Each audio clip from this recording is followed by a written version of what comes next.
In this video, we will be installing a helical head in this Dewalt DW735 planer. And we always want to start by disconnecting the power and dust collection. With the machine's Torx bit driver, we can remove the top 4 Torx head fasteners and pull that top off. Taking a look inside, we have 3 red thumb screws. These will be removed next, followed by our dust collection port. This does rotate up and pull outward. On the outside of the machine, our hand crank comes next. This is removed with that same Torx bit driver.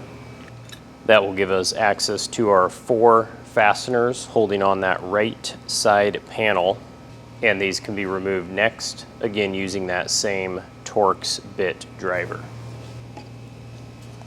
Taking a look at our chain tensioner, we want to disconnect the spring that is applying pressure.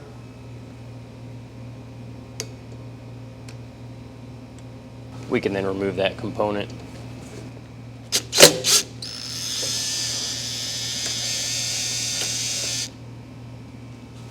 And then we can loosen up both of those hex head fasteners holding the sprockets on. These are probably 4 millimeter, but a 5/32 hex head wrench fits just a little better. And then we can work the chain and sprockets off. And I'm going to keep a little bit of tension on that as I put that on my pile, just so those sprockets stay in the same position. And we then have our drive belt to remove. And as we rotate that drive belt, it will get locked in place. And that lock is located inside the machine on the opposite side of the cutter head. And if we push that down as we rotate the cutter head, it will allow that cutter head to rotate freely. So for this procedure, we're going to push down on the release, and we're going to pull outward on the belt as we rotate the cutter head. We're going to do this until it works its way off of the pulley.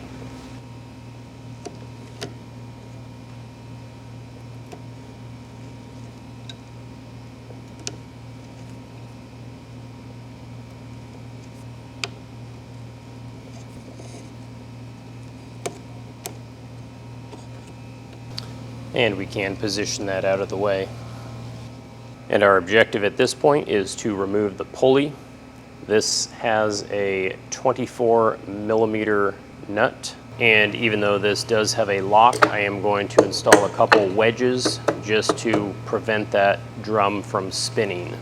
And with that socket on an impact driver, I can work that nut off. And we can work that pulley off.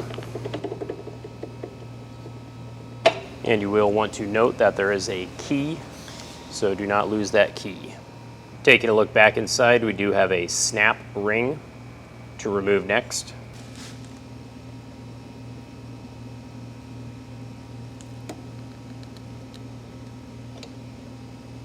And don't forget that bushing. And at this point, our right side is done, so we will move over to the left side. And taking a look at the left side, we have an additional 3 fasteners to remove. This is using that same Torx head tool. And taking a look behind that cover, we have 2 sprockets on our chain. These are held on by snap rings.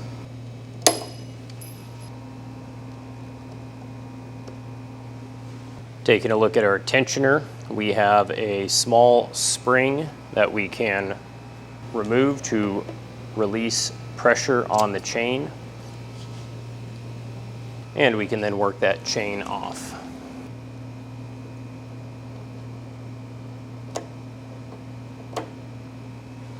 And similar to that other chain, I will keep this nice and tight as I place it on my pile. And I will remove that washer just so it doesn't fall off. Taking a look at our gearbox, we have 3 hex head fasteners. These need to be loosened next, and I am using a 5mm hex head wrench for this. At this point, our objective is to pull the gearbox out a little bit and pivot that out of the way of that central cutter head shaft.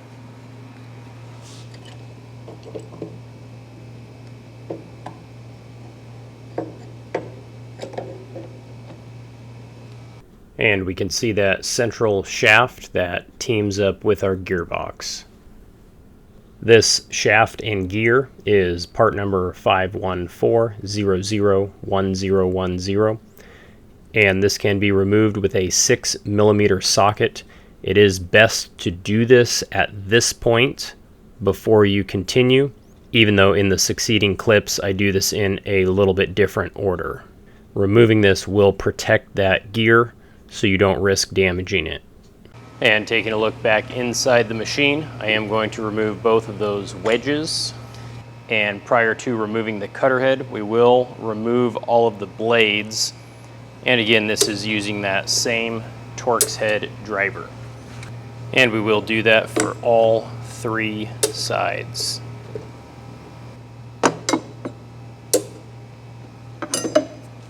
And then we can remove that drum lock. And using a piece of hard wood and a mallet, we're going to work that central shaft towards the right side of the machine, which is the side that had that adjustment wheel. And with that loose, we can remove it from the machine. If we take a look at our old cutter head compared to our new cutter head, the only component that we need to switch is the shaft and gear. We can use a 6mm socket to remove that shaft and gear. And we can install that onto our new cutter head. And we just want that snug. And we can then work that new cutter head in place. And elevating the cutter head slightly to make sure that bearing syncs up properly, we can use a dead blow hammer to gently work that cutter head in place. And that cutter head should seat itself up against the snap ring that is already in place. We can then rotate that gearbox back in place and start each of those fasteners by hand. And these were 5mm hex head fasteners. We can then replace that washer, followed by our chain and sprockets.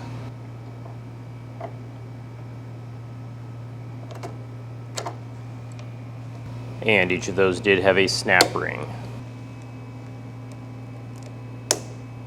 And before we put the cover back on, we do want to reconnect our spring for the chain tensioner.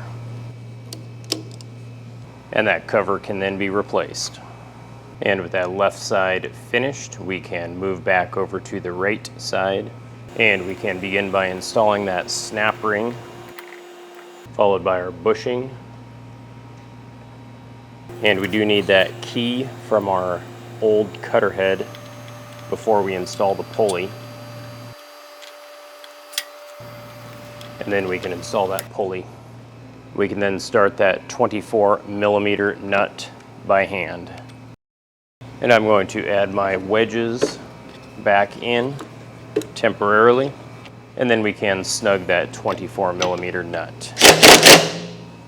And that will allow us to work that belt back on. You will want to remove those wedges so the pulley can rotate. And following that, we can install our sprockets and chain, followed by our fasteners with a 4mm hex head wrench. We can then reinstall our tensioner and connect that spring. And that can be followed by our cover. And next comes our adjustment hand wheel. And at this point we can install all of our inserts onto our new cutter head. And with all those inserts secure and in place, we can install our dust chute, followed by our 3 thumb screws. And then we can replace our top. And at this point, we can reinstall our dust collection and plug it back in. And when testing this, I do like to cycle the machine very quickly at first to listen for any loose parts or any other unusual sounds. And then I like to cycle the machine for a little bit longer each time, just to make sure everything sounds correct. Lastly, we can run our test piece and double check that everything is good. Everything looks good with this test piece, so this repair is complete.